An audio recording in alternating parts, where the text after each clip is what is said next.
Tolazani Kamako Emakosini. Thank you for joining me for another video. Today we're gonna talk about what is the office of a prophet, what is Ubungoma. So let's start Hebrews 1:1. God, who at sundry times and in diverse manners spake in time past unto the fathers by the prophets. Ne? So, Ubungoma is a calling from God and a gift from the ancestors that an individual is born with, right? So we can take a look at Jeremiah chapter 1 verse 5. Before I formed thee in the belly, I knew thee, and before thou camest forth out of the womb, I sanctified thee, and I ordained thee a prophet unto the nations. So before you're even born out of the womb, you are chosen, okay? You're called by God and you're gifted by your ancestors to be a prophet. You don't choose to be a prophet. You're called. It's a huge responsibility, you know. Okay, so upon accepting the call or a gift, that person begins ancestral work. So that's also not only to speak of ancestral work as being a prophet as well.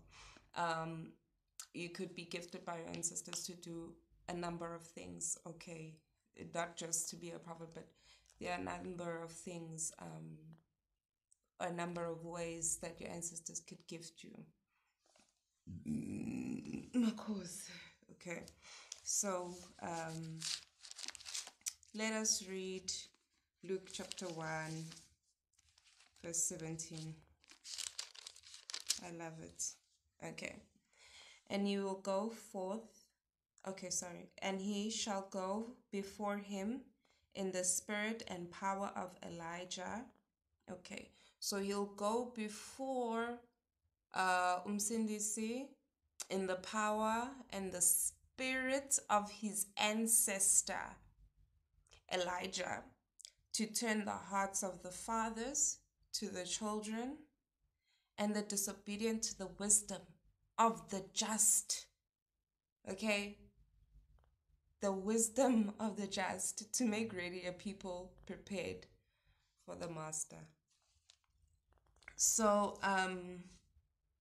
the word Ubungoma means to be with song, okay, which is why healers sing and they dance during rituals and ceremonies. This is essential for inducing a trance whereby the ancestors are invoked in a person, which, if I can put it according to 1 Samuel chapter 10, verse 5 and 6, or verse 6, it says, you will be turned into another man, okay? Because they came playing instruments, remember? And as they were prophesying, okay, Spirit of God came upon him and he was turned into another man, meaning the ancestors came out. Yo, Makosi. All right. So Sangomas hold a number of capacities, but before then, let's read 1 Corinthians chapter 12 from verse 7 and to 11.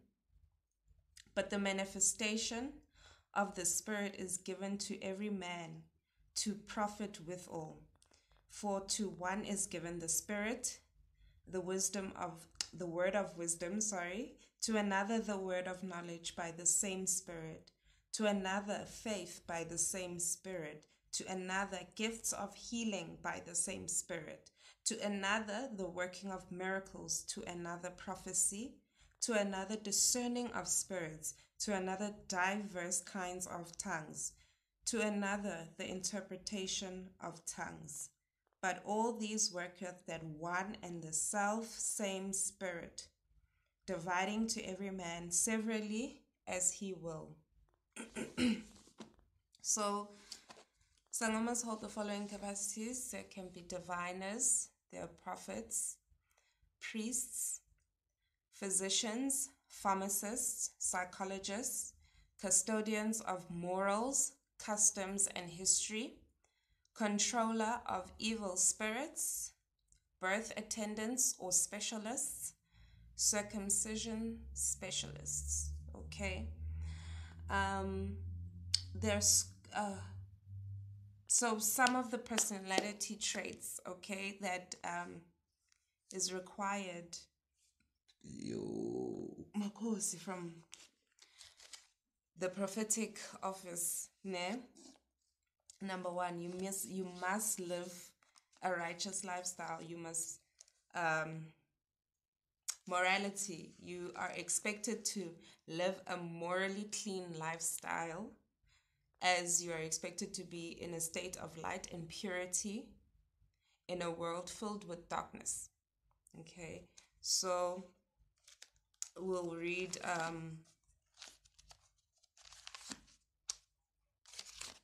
First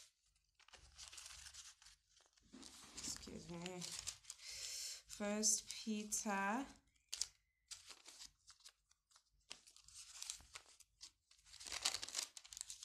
chapter 1 verse 15.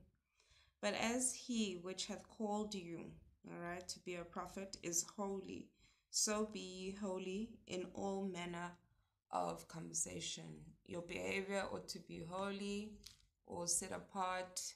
It's actually kind of difficult when you embark on it. I mean, you're not perfect, but you find that you have your tolerance for darkness becomes smaller, okay? The more you enter into the light. Let's look at Leviticus 21.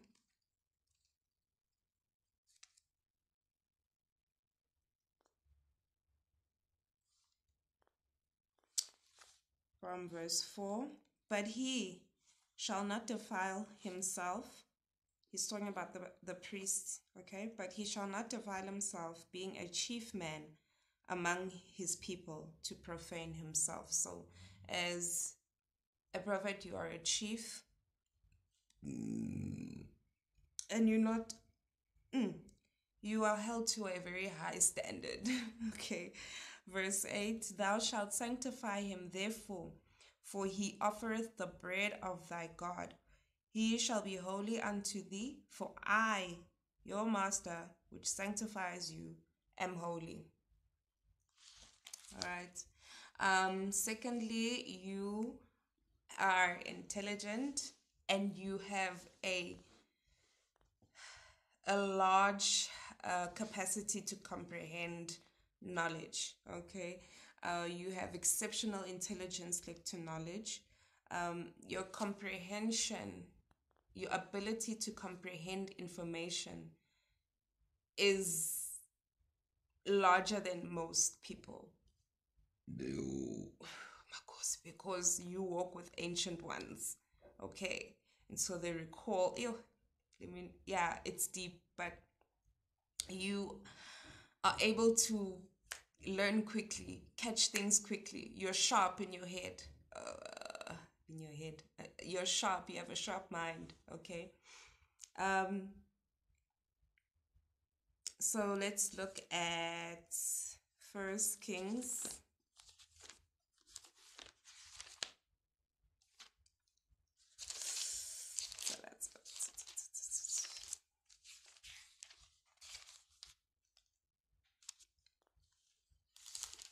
Chapter 4, verse 29. And God gave Solomon wisdom and understanding exceeding much, and largeness of heart, even as the sand that is on the seashore. And Solomon's wisdom excelled the wisdom of all the children of the East Country and all the wisdom of Egypt.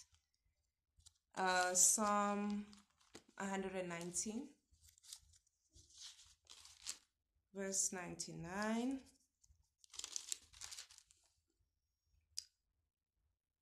Okay, from verse 98. Thou, through thy commandments, has made me wiser than mine enemies. Thou, for they are ever with me. I have more understanding than all my teachers, for thy testimonies are my meditation.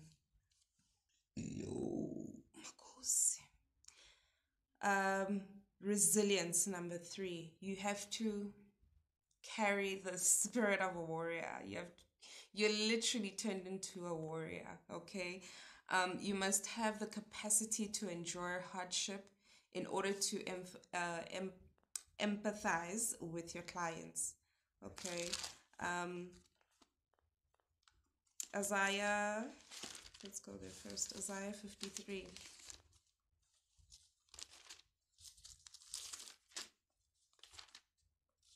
Isaiah 53, 3-5. He is despised and rejected of men, a man of sorrows, and acquainted with grief. As we hid it were our faces from him. He was despised, and we esteemed him not. Surely he hath borne our griefs and carried our sorrows. Yet we did esteem him stricken, smitten of God, and afflicted. But he was wounded for our transgressions. He was bruised for our iniquities. The chastisement of our peace was upon him, and with his stripes we are healed. Okay, so being in the office of a prophet, you will suffer, and you need to have that spirit of a warrior to endure hardship. Okay, because Makosi, as the verse says, you need to understand what people are going through. You first must be empathizing as you represent God on earth in the because God works via people. Okay. Makosi. So he put prophets here to help people. You understand? So you need to be humbled. Sometimes we are humbled beyond measure in order to understand people's suffering out there. All right, so you ought to have that capacity to enjoy hardship. All right, so the scope of work of a Sangoma. Makosi. Yeah. Oh. Ezekiel chapter 3. Verse 17, Son of man, I have made thee a watchman unto the house of the Bantus.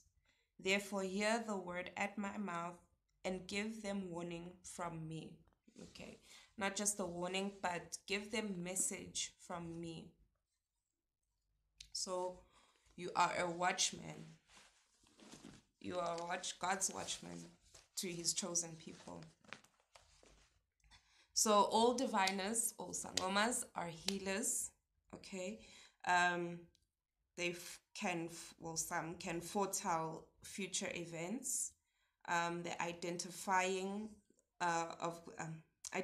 cause of misfortune, disease, illness, and death, instilling power to attain health, prosperity, and security, smelling out evil and other matters, being able to judge matters on the basis of smell.